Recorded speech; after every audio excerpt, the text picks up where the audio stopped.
कशी प्रॅक्टिस चालू आहे? आयलाइनर. ओके. कशावरतीच करता तुम्ही? त्याच्याने काय होतं? स्पून ऑलमोस्ट आईच्या शेपचा असतो म्हणून ती प्रॅक्टिस होऊन जाते. ओके. आणि ही टेक्निक तुम्हाला कोणी शिकवली? कल्पना मॅम.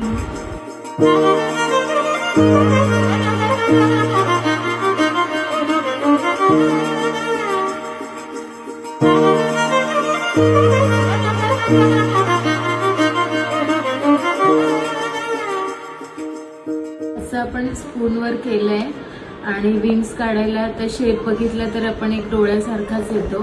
तर ह्या लाईन प्रॉपर आली आहे आणि इकडे विंग्स पण काढू शकतो, कारण बऱ्याच वेळा आपल्याला विंग्समध्येच प्रॉब्लेम होतो. तर ते कसं करायचं काय ते आपण स्पूनवर थोडीशी प्रॅक्टिस करून खूप छान पद्धतीने करू शकतो.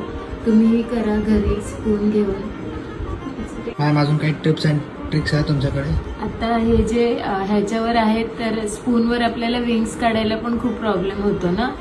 तर डोळ्यांवर जेव्हा विंग्स काढतो तेव्हा प्रॉब्लेम होतो. तर हा स्पूनचा शेप असा आहे की आपल्याला विंग्स काढायला पण इझिली आपण करू शकतो.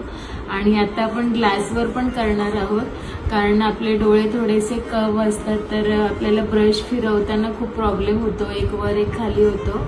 तर आपण ह्याच्यावर पण प्रॅक्टिस करणार आहोत.